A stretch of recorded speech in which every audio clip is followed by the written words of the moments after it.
Hi hello welcome back. ഇന്ന് ചെറുപഴം കൊണ്ട് ആവിയിൽ വേവിച്ചെടുക്കുന്ന ഒരു പലഹാര റെസിപ്പിയാണ് ഷെയർ ചെയ്യുന്നത്.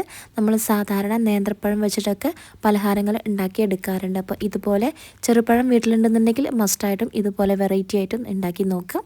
അപ്പോൾ നമുക്ക് നേരെ വീഡിയോയിലേക്ക് കടക്കാം. അപ്പോൾ ഈ ഒരു പലഹാരം ഉണ്ടാക്കിയെടുക്കാൻ വേണ്ടിയിട്ട് ഞാനിവിടെ ചെറുപഴം എടുത്തിട്ടുണ്ടായിരുന്നു.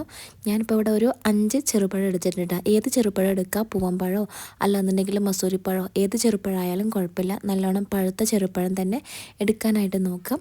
ഇനിയിപ്പോൾ ഈ ഒരു ചെറുപഴം ഞാനിതാ ഒരു ബൗളിലേക്ക് ഇട്ട് കൊടുത്തിട്ടുണ്ട്.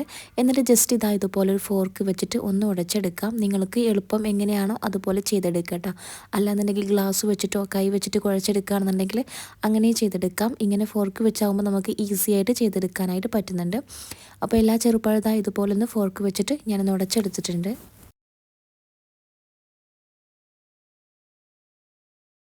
ഇനി ഇതിലേക്ക് വേണ്ടത് അരിപ്പൊടിയാണ്. ഏത് അരിപ്പൊടി എടുക്കുക കേട്ടോ. ഇനിയിപ്പോൾ അരിപ്പൊടിയുടെ പകരമായിട്ട് നിങ്ങൾക്ക് വേണമെന്നുണ്ടെങ്കിൽ ഗോതമ്പ് പൊടി വെച്ചിട്ടും ഇതിങ്ങനെ ചെയ്തെടുക്കാവുന്നതാണ്. ഞാനിപ്പോൾ അതിലേക്കൊരു ഒന്നര കപ്പ് അളവിൽ അരിപ്പൊടി ചേർത്ത് കൊടുത്തിട്ടുണ്ടായിരുന്നു. പിന്നെ ഒരു അരക്കപ്പ് അളവിൽ തേങ്ങ ചിരകിയതും ചേർത്ത് കൊടുത്തിട്ടുണ്ട് കേട്ടോ. പിന്നെ ചെറിയ ജീരകമാണ്. ചെറിയ ജീരകം ജസ്റ്റ് ഇങ്ങനെ ചതച്ചിട്ട് അതിലേക്ക് ചേർത്ത് കൊടുത്തിട്ടുണ്ട്. നിങ്ങൾക്ക് ചെറിയ ജീരകം പൊടിച്ചെടുക്കാൻ പറ്റുകയാണെന്നുണ്ടെങ്കിൽ അതായിരിക്കും ഒന്നുകൂടി നല്ലത് കേട്ടോ. ഒരു 1/4 ടീസ്പൂൺ അളവിൽ പൊടിച്ച ജീരകം ചേർത്ത് കൊടുത്താലും മതി. ഇനി നല്ലൊരു ഫ്ലേവറിന് വേണ്ടിയിട്ട് അതിലേക്ക് ഏലക്ക പൊടിയും കൂടി ചേർത്ത് കൊടുത്തിട്ടുണ്ടായിരുന്നു. ഇനിയിപ്പോൾ നമ്മൾ ഇതിലേക്ക് മധുരത്തിനായിട്ട് ശർക്കരപ്പാനിയാണ് ചേർത്ത് കൊടുക്കുന്നത്. പഞ്ചസാരയല്ല ചേർത്ത് കൊടുക്കുന്നത് കേട്ടോ. ശർക്കരപ്പാനിയാണ് ഞാനിവിടെ ചേർത്ത് കൊടുക്കുന്നത്. അപ്പോൾ ശർക്കര പാനി ഉണ്ടാക്കിയെടുക്കുമ്പോൾ ഒരുപാട് വെള്ളത്തിൽ ഉണ്ടാക്കിയെടുക്കരുത്. ഞാനിപ്പോൾ ഇവിടെ ഒരു 2 കട്ട ശർക്കരയാണ് എടുത്തിട്ടുണ്ടായിരുന്നത്. അതിലേക്കൊരു 3 ടേബിൾ സ്പൂണോളം വെള്ളം ഒഴിച്ചിട്ട് ഒന്ന് ഉരുക്കിയെടുത്താണ് ചെയ്തത് കേട്ടോ. അപ്പോൾ അത് ഒന്ന് അരിച്ചിട്ട് വേണം ഇതിലേക്ക് ഒഴിച്ചെടുക്കാനായിട്ട്. ചൂടോടെ തന്നെ ഒഴിച്ചെടുക്കാനായിട്ട് നോക്കുക കേട്ടോ.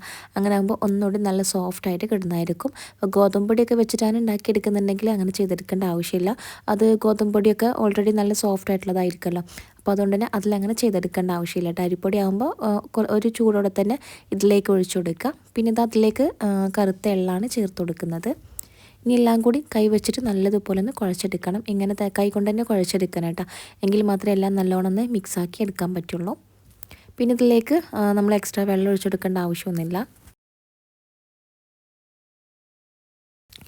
ഇനി നമുക്ക് ഇതുപോലെ ഒന്ന് പരത്തി എടുത്തിട്ടൊന്ന് ആവി കയറ്റി എടുക്കണം കേട്ടോ.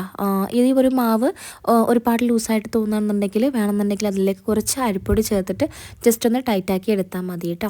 ഇനി ഇതുപോലെ ഒരു വാഴയില എടുക്കുക. അതിലേക്ക് ജസ്റ്റ് ഒന്ന് പരത്തി കൊടുത്തിട്ട് ഒന്ന് മടക്കി എടുത്താൽ മതി. അങ്ങനെ എല്ലാം ഇതുപോലെ തന്നെ ചെയ്തെടുക്കുക കേട്ടോ. വേണമെന്നുണ്ടെങ്കിൽ അതിൻ്റെ നടുഭാഗത്തായിട്ട് കുറച്ച് തേങ്ങയൊക്കെ ഇട്ട് കൊടുത്തിട്ട് ഒന്ന് മടക്കി എടുത്തിട്ട് ആവി കയറ്റി എടുത്താലും മതി കേട്ടോ. ഞാനിപ്പോൾ അങ്ങനെയൊന്നും ചെയ്തെടുക്കുന്നില്ല. ഇതുപോലെ ഒന്ന് മടക്കി കൊടുക്കുന്നുണ്ട്. ബാക്കിയുള്ളതൊക്കെ ഇതുപോലെ ഒന്ന് മടക്കി എടുത്തിട്ട് ഒന്ന് ആവി കയറ്റി എടുക്കുന്നുണ്ട് കേട്ടോ. ഞാനിപ്പോൾ ഇഡ്ഡലി ചെമ്പിലാണ് ആവി കയറ്റി എടുക്കുന്നത്. പെട്ടെന്ന് തന്നെ നമുക്കത് വെന്ത് കിട്ടുന്നതായിരിക്കും. അപ്പോൾ ആവി കയറ്റി എടുക്കുന്ന വീഡിയോ ഒന്നും ഞാനിതിൽ കാണിക്കുന്നില്ല.